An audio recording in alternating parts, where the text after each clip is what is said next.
اعوذ باللہ من الشیطان الرجیم بسم اللہ الرحمن الرحیم یا ایہا الناس اعبدوا ربکم الذی خلقکم والذین من قبلکم لعلکم تتقون۔ لوگو، بندگی اختیار کرو اپنے اس رب کی جو تمہارا اور تم سے پہلے جو ہو گزرے ہیں ان سب کا خالق ہے، تمہارے بچنے کی توقع اسی صورت سے ہو سکتی ہے۔ الذي جعل لكم الأرض فراشا والسماء بناء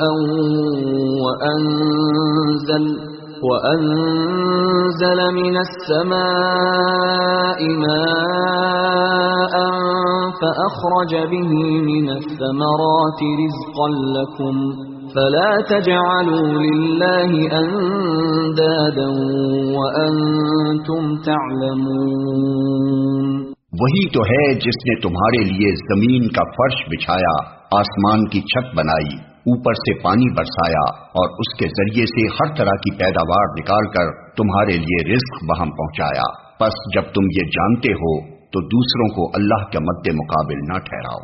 وَإِن كُنتُمْ فِي رَيْبٍ مِّمَّا نَزَّلْنَا عَلَى عَبْدِنَا فَأْتُوا بِسُورَةٍ مِّن مِّثْلِهِ وَادْعُوا شُهَدَاءَكُم مِّن دُونِ اللَّهِ إِن كُنتُمْ صَادِقِينَ۔ اور اگر تمہیں اس امر میں شک ہے کہ یہ کتاب جو ہم نے اپنے بندے پر اتاری ہے یہ ہماری ہے یا نہیں، تو اس کے مانند ایک ہی صورت بنا لاؤ، اپنے سارے ہم نواؤں کو بلا لو، ایک اللہ کو چھوڑ کر باقی جس جس کی چاہو مدد لے لو، اگر تم سچے ہو تو یہ کام کر کے دکھاؤ۔ فَإِن لَّمْ تَفْعَلُوا وَلَن تَفْعَلُوا فَاتَّقُوا النَّارَ الَّتِي وَقُودُهَا النَّاسُ وَالْحِجَارَةُ أُعِدَّتْ لِلْكَافِرِينَ۔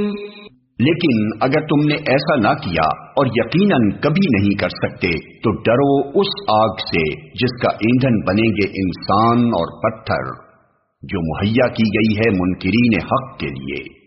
وَبَشِّرِ الَّذِينَ آمَنُوا وَعَمِلُوا الصَّالِحَاتِ أَنَّ لَهُمْ جَنَّاتٍ تَجْرِي مِن تَحْتِهَا الْأَنْهَارُ كُلَّمَا رُزِقُوا مِنْهَا مِن ثَمَرَةٍ رِزْقًا قَالُوا هَذَا الَّذِي رُزِقْنَا مِن قَبْلُ وَأُتُوا بِهِ مُتَشَابِهًا وَلَهُمْ فِيهَا أَزْوَاجٌ مُطَهَّرَةٌ وَهُمْ فِيهَا خَالِدُونَ۔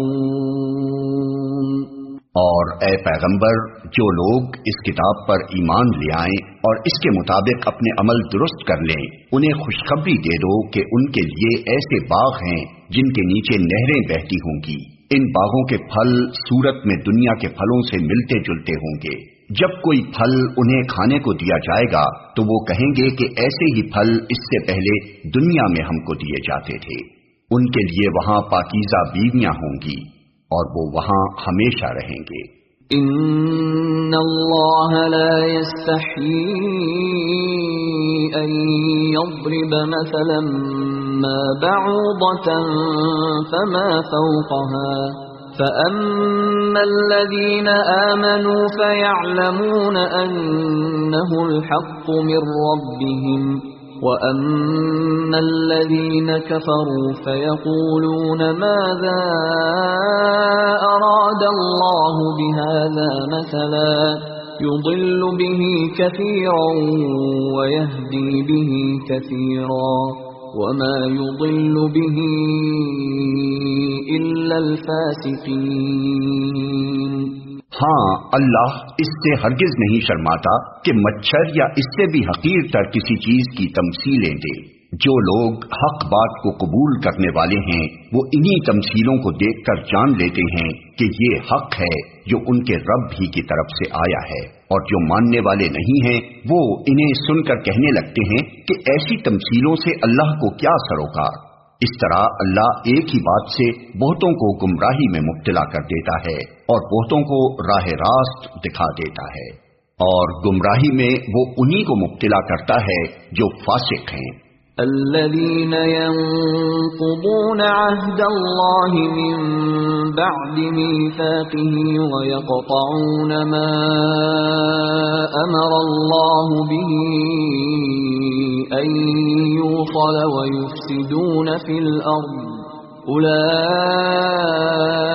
هم الخاسرون۔ اللہ کے عہد کو مضبوط باندھ لینے کے بعد توڑ دیتے ہیں، اللہ نے جسے جوڑنے کا حکم دیا ہے اسے کاٹتے ہیں اور زمین میں فساد برپا کرتے ہیں، حقیقت میں یہی لوگ نقصان اٹھانے والے ہیں۔ کیف تکفرون باللہ وکنتم امواتا فاحیاکم ثم یمیتکم ثم یحییکم ثم الیہ ترجعون۔ تم اللہ کے ساتھ کفر کا رویہ کیسے اختیار کرتے ہو حالانکہ تم بے جان تھے، اس نے تم کو زندگی عطا کی، پھر وہی تمہاری جان سلب کرے گا، پھر وہی تمہیں دوبارہ زندگی عطا کرے گا، پھر اسی کی طرف تمہیں پلٹ کر جانا ہے۔ هو الذي خلق لكم ما في الأرض جميعا ثم استوى إلى السماء فسواهن 7 سماوات وهو بكل شيء عليم۔ وہی تو ہے جس نے تمہارے لیے زمین کی ساری چیزیں پیدا کی، پھر اوپر کی طرف توجہ فرمائی اور 7 آسمان استوار کیے، اور وہ ہر چیز کا علم رکھنے والا ہے۔ صدق اللہ العظیم۔